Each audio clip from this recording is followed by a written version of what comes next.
last week on Legally Kidnapped. Good evening. Our top story this week. A federal court rejects a class action lawsuit against the state of Texas's foster care system brought on by the System Suck child advocacy group Children's Rights. In Arizona, an internal investigation reveals that the Phoenix Police Department has issues with poor case management and the improper conducting of interviews when it investigates crimes against children. In California, a county program that tries to help former foster kids become independent is taking criticism for failing in their task. In Connecticut, lawmakers consider a bill that would guarantee foster kids regular visits with their siblings. And in Michigan, a county prosecutor is concerned about the state's new central statewide child abuse reporting system because local authorities will no longer be able to call in local CPS agents without going through a major process. In Florida this week, the legislature approves a couple of fixes to their child welfare system, including a redesign of their failed child abuse hotline. Florida's System Sucks are also trying to get the state to appoint lawyers for foster kids to try to get them out of the system faster. In Virginia, the death of a 10-month-old foster kid prompts a review of the Virginia Beach Human Services Department. And in Rhode Island, a task force says that the state should do more to ensure that foster kids aren't moved around from school to school. The U.S. Supreme Court hears oral arguments in two cases challenging the controversial practice of sentencing juvenile offenders to life in prison without the possibility of parole. Thousands of conservatives all across the country are upset about the president's mandate on birth control in the Affordable Health Care Act, claiming that forcing them to pay for it violates religious freedom. The state of Michigan is threatening to prosecute a couple of parents for refusing to administer certain psychiatric medications to their child. And in Indiana, the head of the Child Fatality Review Team resigned, citing a lack of support from the administration and conflict with the director of the Department of Child Services. In Utah, CPS agents are still targeting Native American kids for their foster care program 33 years after Congress passed the Indian Child Welfare Act. In Maine, a father from the Wabanaki Indian tribe confronts the state's cultural genocide of the past when kids were removed from their homes and taught the white ways while being denied their cultural heritage. And according to a national study released this week,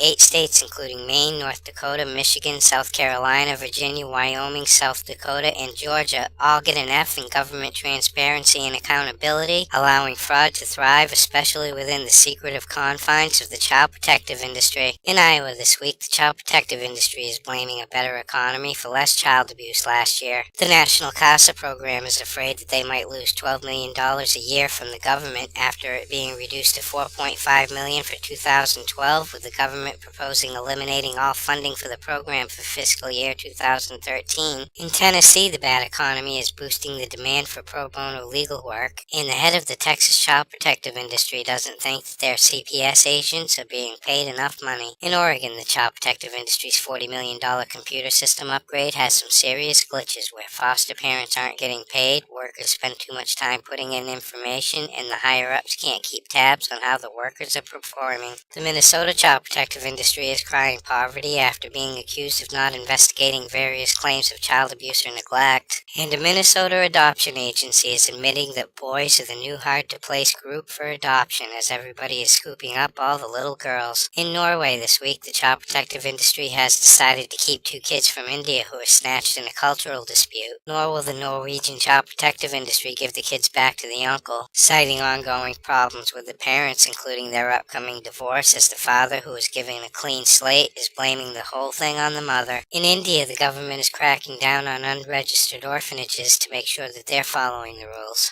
And an American woman adopts a kid from India without ever meeting him in person and doing the whole thing entirely through video conferencing. In Northern Ireland, the Attorney General upholds a ban on gay adoption in the best interest of children. The Vatican issues a report on the child abuse scandal in Ireland, expressing their dismay at the betrayal of the sinful and criminal acts by Catholic clergy guilty of child abuse across the country. And the Dutch Catholic Church is being accused of castrating 10 boys back in the 1950s in an effort to cure their homosexuality. In Canada, it is revealed that kids in foster care do better with permanent families than they do bouncing bouncing from home to home. A woman from British Columbia is taking the lead in a class action lawsuit seeking damages from the government after their babies were allegedly taken from them at birth and put up for adoption. And as it turns out, some of these mothers were even told that their babies were stillborn. In Australia, a father is still looking for answers as to why his son was killed in a foster home back in 2009, and a group of single mothers who had their babies snatched at birth under the government's controversial forced adoption program are still waiting for an apology. In England this week, recent revelations bring the authority of expert witnesses in child protection cases into severe doubt, and British social workers snatch a well-cared-for child from his parents and hold him hostage for 9 months while putting his parents through hell, all over a little bump on the head. In Colorado, the adoptive mother of 2 missing boys gets 42 years in prison for pocketing more than $150,000 in welfare support for years while concealing their disappearance. In Iowa, a real dad is arrested after threatening to shoot child support recovery office staff members.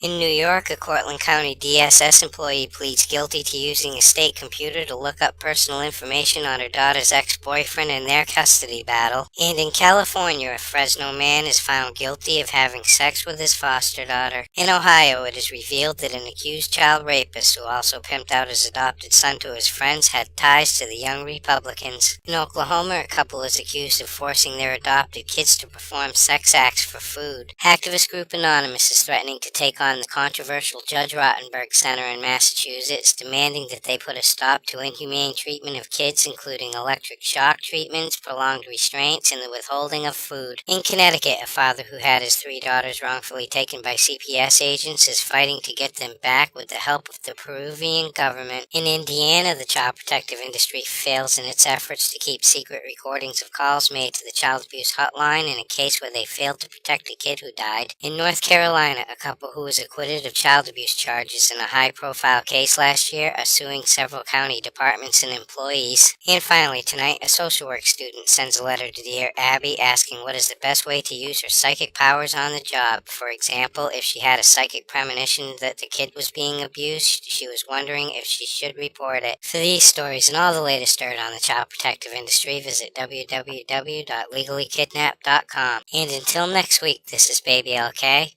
over and out.